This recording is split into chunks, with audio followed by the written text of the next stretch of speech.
Kepentingan falsafah pendidikan kebangsaan. Falsafah pendidikan kebangsaan merupakan usaha berterusan ke arah memperkembangkan lagi potensi individu secara menyeluruh dan bersepadu untuk mewujudkan insan yang harmonis dan seimbang dari segi intelek, emosi, rohani dan jasmani berdasarkan kepercayaan dan kepatuhan kepada Tuhan. FPK juga merupakan sistem pendidikan bagi Malaysia memperkembangkan potensi individu. Bukan itu sahaja, malah FPK juga memainkan pelbagai peranan yang penting dalam FPK. Antara kepentingan FPK adalah menjadi panduan dan arah tuju bagi segala usaha dalam memperkembangkan dan memajukan pendidikan dalam negara. Pendidikan merupakan asas bagi mengubah seseorang untuk masa akan datang. FPK juga amat penting bagi barisan pendidik serta pelajar bagi mendapatkan panduan terhadap sistem yang dijalankan. Seperti yang kita ketahui, Revolusi 4.0 ada menyebut bahawa pelajar yang berada di peringkat tinggi, khususnya sedang mendepani cabaran pada masa kini, haruslah keluar daripada zon selesa. Forum Ekonomi pula telah menggariskan kepentingan kemahiran dalam abad 21, iaitu penguasaan 4C. Pertama, Critical Thinking and Problem Solving, Communication, Collaboration and Creativity pada semua peringkat pengajian. Oleh itu, setiap individu haruslah memahirkan diri mereka dengan kemahiran tersebut untuk mengharungi cabaran dan pembelajaran pada masa akan datang. Selain itu, FPK juga penting dalam merapatkan jurang perbezaan antara kaum dengan membekalkan kemudahan-kemudahan asas pendidikan kepada golongan yang kurang berkemampuan. Seperti yang kita ketahui, pada baru-baru ini, pihak kerajaan telah melancarkan pemotongan harga bagi para pelajar yang ingin membeli gadget bagi tujuan pembelajaran atas talian. Hal ini dapat meringankan sedikit beban yang ditanggung oleh keluarga yang berada dalam lingkungan B40. Malah, ia juga dapat melancarkan pembelajaran atas talian bagi semua pelajar. Oleh itu, para pelajar haruslah belajar dengan bersungguh-sungguh walaupun negara sedang diuji dengan pandemik COVID-19 kerana pihak kerajaan telah mencari pelbagai solusi bagi melancarkan pembelajaran atas talian ini. Seterusnya, FPK juga memainkan peranan penting bagi melahirkan rakyat yang bertanggungjawab dan boleh memenuhi segala kewajibannya sebagai seorang warga negara Malaysia. Tanggungjawab bukanlah semudah yang dilihat, malah pelbagai rintangan serta cabaran yang harus dilalui oleh seseorang itu. Ia juga merupakan amanah yang harus dilakukan. Bagi pelajar, mereka bukanlah anak kecil yang hanya tahu bermain dalam pelbagai situasi, malah mereka sudah menggaras pelbagai tanggungjawab yang besar. Khususnya dalam pembelajaran, mereka adalah tunjang dan contoh bagi nama sekolah mereka. Oleh itu, tanggungjawab dapat mengajar seseorang untuk menjadi lebih baik. Seterusnya ialah menterjemah bentuk dan proses pendidikan bagi merealisasikan hasrat falsafah pendidikan kebangsaan. Sebelum kita menterjemah, kita perlu mengetahui apakah itu bentuk dan proses pendidikan. Bentuk pendidikan terbahagi kepada tiga, iaitu yang pertama pendidikan formal, dan yang kedua pendidikan non-formal, dan yang ketiga pendidikan informal. Apakah pendidikan formal? Pendidikan formal ialah pendidikan yang dijalankan di dalam kelas seperti yang terdapat di sekolah. Manakala pendidikan non-formal ialah pendidikan yang dijalankan di luar pendidikan formal seperti kelas kafah ataupun kelas-kelas tambahan yang lain. Dan yang terakhir, pendidikan informal, iaitu pendidikan yang didapati di rumah seperti yang diajari oleh ibu bapa masing-masing. Yang kedua ialah proses pendidikan. Proses pendidikan mempunyai 4 proses, iaitu yang pertama, usaha secara berterusan, dan yang kedua, mengembangkan potensi individu secara menyeluruh dan bersepadu. Yang ketiga ialah melahirkan insan yang seimbang dan harmonis dari segi intelek, rohani, emosi dan jasmani. Dan yang terakhir, kepercayaan dan kepatuhan kepada Tuhan. Selepas itu, kita juga perlu mengetahui hasrat falsafah pendidikan kebangsaan yang terbahagi kepada dua, iaitu yang pertama matlamat intrinsik yang bermaksud apa yang warga negara peroleh daripada pendidikan, dan yang kedua matlamat ekstrinsik yang bermaksud setiap sumbangan warga negara terhadap negara. Terdapat 6 matlamat intrinsik, iaitu yang pertama, melahirkan warga negara yang berilmu pengetahuan, dan yang kedua, berakhlak mulia, yang ketiga, beragama, yang keempat, berkemahiran, yang kelima, bertanggungjawab, dan yang terakhir, sejahtera diri. Seterusnya, matlamat ekstrinsik yang terbahagi kepada 4, iaitu sumbangan terhadap keluarga, yang kedua sumbangan terhadap masyarakat, yang ketiga sumbangan terhadap negara, dan yang terakhir sumbangan terhadap diri sendiri. Dalam menterjemah proses dan bentuk pendidikan bagi merealisasikan hasrat falsafah pendidikan kebangsaan, sememangnya memerlukan usaha dari dua belah pihak, iaitu Kementerian Pelajaran Malaysia sendiri dan pihak guru di sekolah. Gabungan daripada kedua-dua belah pihak ini dapat merealisasikan hasrat falsafah pendidikan kebangsaan. Peranan Kementerian Pelajaran Malaysia yang pertama ialah pembangunan insan yang bermatlamat untuk membangun dan mengembangkan potensi individu secara menyeluruh dan bersepadu. Peranan yang kedua pula ialah pembangunan sumber manusia yang bertujuan untuk meningkatkan kualiti pendidikan di Malaysia. Dan peranan KPM yang terakhir ialah menjalankan penyelidikan dan pembangunan bagi mengemaskini ilmu dan membaiki serta menambah baik sistem pendidikan kebangsaan di Malaysia. Manakala peranan guru pula ialah pelaksanaan kurikulum dan co-kurikulum yang dapat mengembangkan potensi pelajar dari aspek jasmani, emosi, rohani dan intelek. Seterusnya, guru juga perlu menjaga hubungan yang erat antara pihak guru dengan masyarakat. Dan yang terakhir, mewujudkan perkongsian pintar di antara warga sekolah dengan masyarakat supaya dapat melahirkan semangat kerjasama untuk membantu membangunkan sekolah dari segi kewangan ataupun tenaga. Pendidikan di Malaysia adalah satu usaha berterusan ke arah memperkembangkan lagi potensi individu secara menyeluruh dan bersepadu bagi mewujudkan insan yang seimbang dan harmonis dari segi intelek, rohani, emosi dan jasmani. Usaha ini bagi melahirkan rakyat Malaysia yang berilmu pengetahuan dan dapat memberi sumbangan kepada kemakmuran masyarakat dan negara. Berikut ialah salah satu konsep asas yang terkandung dalam falsafah pendidikan kebangsaan.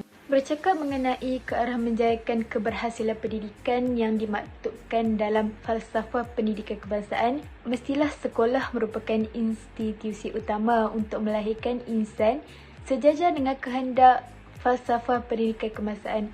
Namun, banyak lagi aspek yang dapat kita bahaskan yang berperanan untuk menjayakan keberhasilan pendidikan tersebut. Antaranya, aspek-aspek kepimpinan, budaya sekolah, aktiviti co-curriculum, peranan guru dan disiplin murid yang perlu diberi perhatian dan diaktifkan secara menyeluruh. Mari kita mendalami dan memahami beberapa aspek atau peranan tersebut dengan lebih jelas. Budaya sekolah yang terbuka dan demokratik dapat membantu sekolah mencapai hasratnya, seperti membantu murid lebih dedikasi, rela bekerjasama dan berinisiatif. Hal ini bertepatan dengan elemen falsafah pendidikan kebangsaan iaitu membentuk rakyat Malaysia yang berketerampilan. Budaya sekolah juga turut terbahagi kepada 4 aspek iaitu aspek fizikal, sosial, semangat intelek dan penggunaan bahasa. Perkara-perkara tersebut perlu diaplikasikan. Peranan budaya sekolah seiring dengan keadaan sekarang yang terhalang dengan pandemik COVID-19 sehingga menyebabkan pelajar dan guru hanya mampu bersua secara maya. Contohnya, murid-murid memberi respon yang positif ketika pembelajaran di atas talian dijalankan ataupun pelajar-pelajar dapat menyiapkan tugasan dengan segera serta menghadiri segala program yang dijalankan ataupun yang dianjurkan oleh pihak sekolah walaupun perkara tersebut hanya berlaku di atas talian. Yang kedua ialah peranan guru. Walaupun pelajar mempunyai otak yang cerdas, tiada gunanya tanpa bimbingan atau tunjuk ajar yang perlu dimainkan oleh guru. Dengan pengenalan KBSR di negara kita, peranan guru di sekolah semakin bertambah kompleks. Guru mula memainkan peranan sebagai pengajar, pengurus, fasilitator, pembimbing dan inovator, iaitu orang yang mendatangkan pembaharuan. Tambahan, pada era global kini, antara langkah efektif yang boleh diambil seperti menggunakan alat bantu mengajar serta mengadakan permainan dan simulasi. Guru harus membimbing murid-murid untuk memahami topik yang diajar seperti mengaitkan pengalaman murid untuk memahami konsep dengan lebih baik. Berbalik kepada ke arah keberhasilan pendidikan yang termaktub dalam falsafah pendidikan kebangsaan, gerak kerja co-curriculum turut merupakan peranan yang berkesan dalam merealisasikan matlamat falsafah pendidikan kebangsaan.